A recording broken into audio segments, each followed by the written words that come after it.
Okay, Assalamualaikum. So kita kembali lagi dan kita akan tengok lab flat file, apa dia punya fungsi, semua kita akan tengok lah. So pertama sekali kita akan pergi ke design dahulu. So kita tengok dekat sini kita pakai menggunakan linear layout vertical. Lepas tu ni space, function dia space untuk jarak. Ni lah nampak lagi cantik jaraknya. So kita tengok dekat linear layout tadi, layout width dia mesh parent, layout height dia mesh parent, background dia putih ataupun hashtag E8F4F8. Context dia main activity ni lah nama kita, nama activity ni. Lepas tu orientation vertical, padding dia 16 dp. Lepas tu kita tengok dekat sini ada ETN input. Okay, dekat sini tadi kita cakap apa? Ada ET input yang di mana kita menggunakan edit text. So dekat sini layout width dengan layout height dia, layout width match parent, layout height dia wrap content. Lepas tu kita menggunakan hint type here to save on SD card. Hint saja kerana jika kita letak text, so user kena padam dulu text tu. Lepas tu ID dia kita tukar kepada ET input. So dekat ni kita tambah lagi linear layout. Di dalam linear layout ni kita perlu meletakkan layout margin top iaitu 10 dp dan orientation dia horizontal. So dekat bawah dalam linear layout ni ada dua button iaitu button yang pertama BTN save ID dia. Lepas tu dia punya background hashtag 44A6C6. Lepas tu dia punya text adalah save. So dia punya text color putih. Lepas tu kita tengok layout width dengan layout height dia wrap content, layout margin right dia 10 dp. Lepas tu yang ni pun sama tapi dia punya text kita tukar kepada load dan dia punya ID kita tukar kepada BTN load. Dekat sini kita tak scroll view, mana layout height dia 196 dp, layout width dia match parent. Jadi dekat sini kita tak TV load, match parent, wrap content, ID dia TV load. So kita akan pergi ke main activity Java. Sekejap. So dekat sini main activity Java. Sekejap. Okay. So dekat sini kita boleh nampak main activity Java dia import android x.appcompact.app compact activity ni memang dah ada. Lepas tu dekat import ni kita tambah environment yang ni. Lepas tu kita tambah edit text, toast, buffer reader, IO file, file not found exception, file output stream, file reader, IO exception. Itu kita masuk ke dalam main activity dia. Main activity dia kita ada button, kita declarekan button tadi iaitu BTN ID dia BTN save dengan BTN load. Tu edit text, ET input, text view, TV load, string file name, satu string dia satu file path, lagi satu string file content. So kita masuk kepada protect view on create, super.onCreate save instance state. Set content r.layout.activity main. So ini apa yang berlaku di dalam activity main tu lah sekiranya user kan. So dekat sini kita boleh tengok BTN save dia akan findkan balik view by ID dia BTN save. Di situ juga dengan BTN load dia akan find ID dia BTN load, ET input, TV load, file name to my file.txt, my path, my file dir. To if is external storage available for RW, BTN save.set enable false. So kita tengok dekat sini if external storage tu available, barulah kita akan pergi ke BTN save dia akan false. Kita BTN save saya menerangkan ni berdasarkan apa yang saya faham saja. So kita tengok BTN save ni dia punya event adalah set on click, dia punya function sekiranya user boleh tekan button tu. Lepas tu kita tengok public void on click view v TV load set text file content ET. File content ni dia ambil balik ET input tu.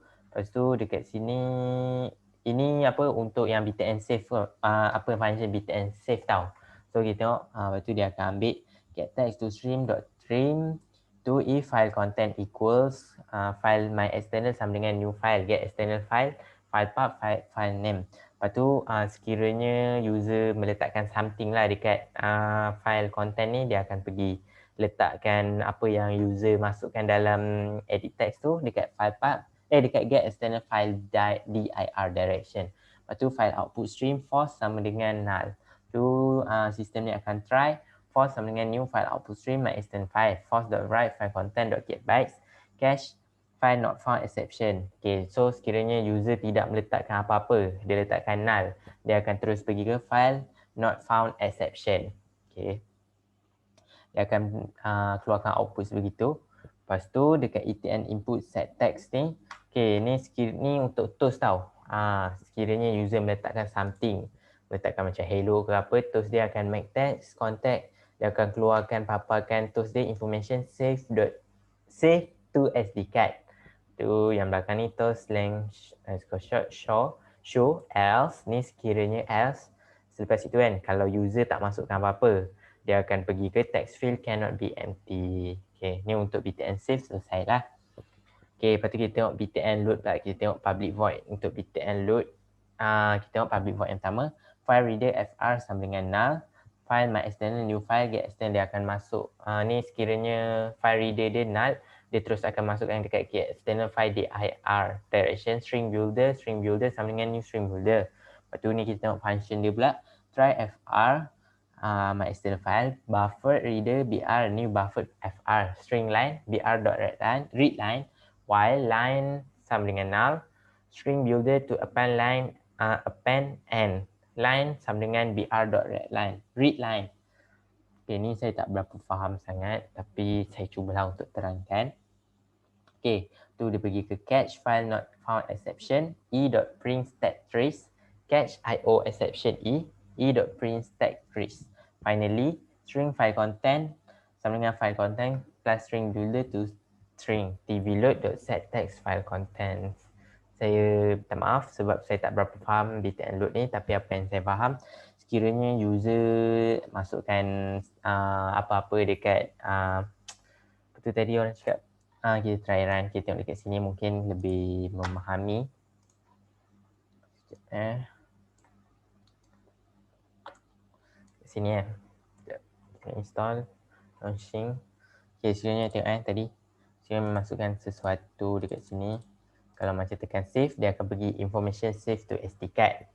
Tapi kalau kita macam button save tadi, kita terangkan balik, dia tak detail tau, dia just information je, dia tak bagi tahu apa benda information tu. Tapi kalau untuk yang load ni pula, kita kan file content hello, dia terus bagi apa nama file content kita, hello. So itulah untuk button, itulah untuk function load. Okay, ni nampak tvload.set text file contents. So ini file content dia, dia akan ambil yang atas ni punya edit text punya, nampak dia terus bagi content dia. Kalau save saja, information save to SD card, dia tak bagi tahu pun apa benda information tu. Lepas tu yang pergi ke sini private boolean ni, dia punya function sekiranya kita tak letak, dia akan error sebab kita dah letak yang atas ni. Okay, so if environment media mounted return value return false. So okay, kita tengoklah, kita kan dah save tadi kan. Okay, sepatutnya kita kena pergi ke device explorer. Okay, device explorer, lepas tu kita kena pergi ke storage. Lepas tu kita kena pergi ni emulator, menggunakan emulator. Kalau menggunakan phone saya tidak tahu, tapi yang nilai yang diberikan ni setiap emulator lain-lain dia. So macam saya ni 161A2603. Lepas tu tekan ni panah ni bawah, lepas tu data, lepas tu kita ambil flat file, files, lepas tu yang kita kena ambil my file dir. Lepas tu dia akan nampak apa yang kita letak tadi. Contoh tadi hello kan. So macam emulator saya ni dia agak rosak sikit. So kita tengok contoh saja. Okay, macam ni kan. Okay, kita dah pergi ke my file dir ni. Sepatutnya dalam my file dir saya tadi, dia sepatutnya macam ni tau. Ada myfile.txt. Macam saya tadi hello.txt. So bila kita tekan, kita boleh masukkan, nampak flat file save to external file. This is example of myfile.txt. So sepatutnya macam ni saya punya, tetapi saya punya Android Studio ni agak rosak sikit. So saya minta maaf. So itu saja daripada saya. Sekian, terima kasih.